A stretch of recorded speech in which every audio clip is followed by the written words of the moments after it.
Lake Cumberland's rock classic variety, Q97. As promised, on the phone, Mr. Roger Earl of Foghat. How you doing, Roger? Good morning, Rod. I'm doing great. It's nice and warm and sunny here. Actually, it's about 100 degrees. Yeah. Hey, I'd rather have that than being under 3 feet of snow. Exactly. And we're talking today about the latest release from Foghat, Last Train Home, which I've been plugging away on the website and on the air. It's just a wonderful blues-based album, and anybody that understands the blues can appreciate playing in the pocket, and brother, you got it. Thank you. So many drummers fight the front end, the back end, but you are right in the pocket, and it holds it all together. Well, thank you. That's what I've always seen that as like that's part of my job. I mean, I'm supposed to lay it down along with the bass player, so that the singer and guitar player have like this road to travel on. Right, exactly. But so often, and you get a lot of people that are talented playing blues, but they just have no sense of timing, and you can't even enjoy it because it's just like, oh.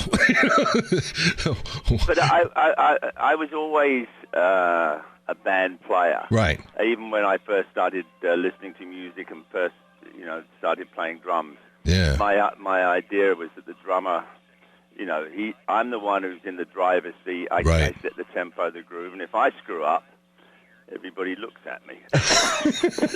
That's when you throw it. Practicing for about 50 years. Just throw your sticks down and go, I'm not playing another beat until he learns how to play. Right. That's right. All right. No, I love my work, and I play with the guys. They're great musicians. Craig McGregor, our resident bass player, couldn't make these sessions. Right. He was working with his son's band, so a good friend of mine and the rest of the band, Jeff Howell, took over the 4-string duties, and I think he did a great job. And I like the 4 over the 5 or 6. Old school. Gosh, Roger, let's bring everybody up to date, going all the way back to, is it Hounslow? Hounslow, England, yeah, that's where I grew up. That's where you dropped the needle on the 78 and listened to some Jerry Lee Lewis?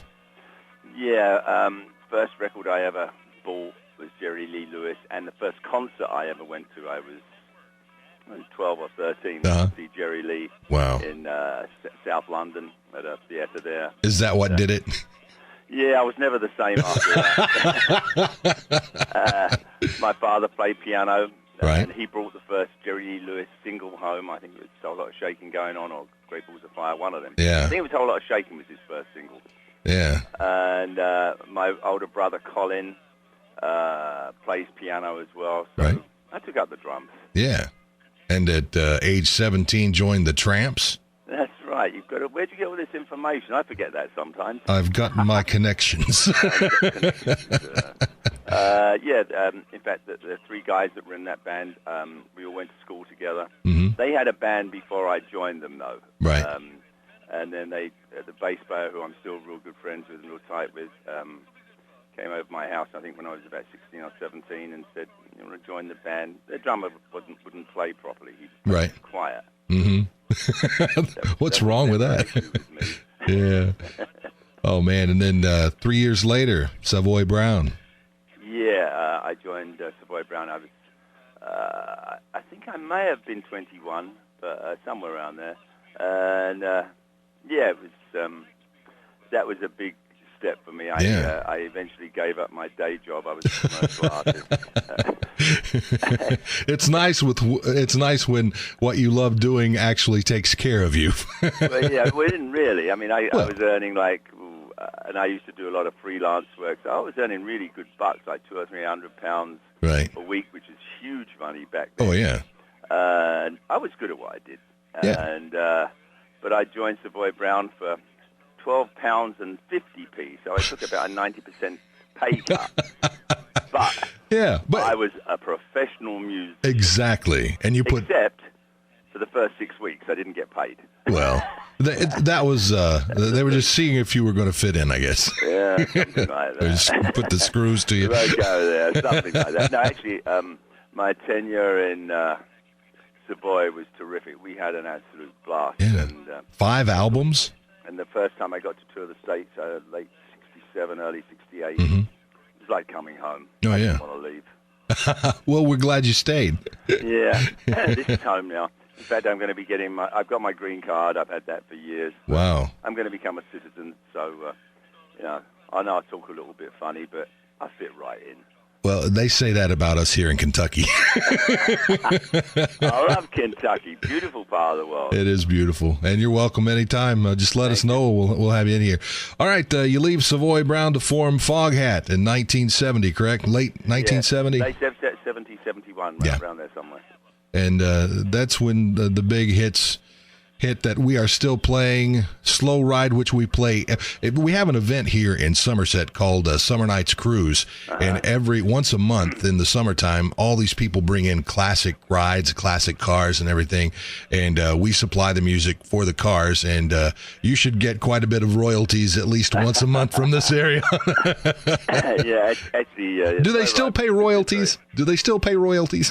Oh, yeah, we sort of set that up, and our current manager is quite ferocious in making sure that we get our money. That's good. And we also have somebody who hunts down these people who hold our money and won't give it to us. Mm-hmm. Record companies were notorious for not paying the artists their full amount and what was their due, but it's got better, right? Probably because people aren't selling anywhere near as many hard copies, CDs. Right. Most of it is downloads and stuff like that. So, all right, give me a rundown on the set list on Last Train Home. The set list on Last Train Home. Let's see, we start off with Born for the Road. Right. And I kind of brought that one to the table. I had most of the lyrics to another song that I was writing at the time, and we were down in Florida rehearsing, and I brought the song in, and I was talking to Brian about how I thought it would go. Charlie took the words and added a few more cool lyrics to it. Right. And we were off. Oh, that's awesome. And we recorded it down in Florida. We have a studio in DeLand, Florida. Know it well. And so we were in we set up in the living room. It's a fairly big house on about 10 acres in the middle of nowhere. Right. Country. And no red lights. Yeah. We can go into the kitchen, get a cup of tea or coffee or water or something stronger. Yes. And it was really enjoyable. That's awesome. Born for the Road. Yeah, I really enjoyed playing that song. Elmore James, Muddy Waters, Willie Dixon, just to cover some of the folks you covered, but the original's like 495 Boogie, man. That burns. That smokes. Yeah, that was my brother's forte on the album, playing piano on that. It was just a jam. My brother still has a band in England called the King Earl Boogie Band, and he does a number of shows with just himself and the guitar player as well. And Colin and I didn't always get a chance to play together because he used to be the piano player in Mungo Jerry. Summertime. In the late 60s, early 70s, so he was busy. I was in Savoy, and then we performed Foghat, so we didn't always get a lot of time to work together and play together. Right. But this seemed like an ideal chance. We were off in the winter, and he'd slowed down from his playing, and in fact, we're going to be doing some shows together up in Canada.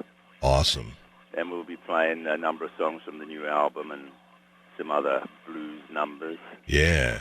Roger, thank you so much. This is quite an honor, and I truly appreciate that. It's my pleasure. I'm one of those fortunate few in this world that gets to earn a real good living playing something I truly enjoy and love. So be careful what you wish for, right? That's right. I know exactly what you're speaking of. Thank you, Roger Earl. Foghat, the new album,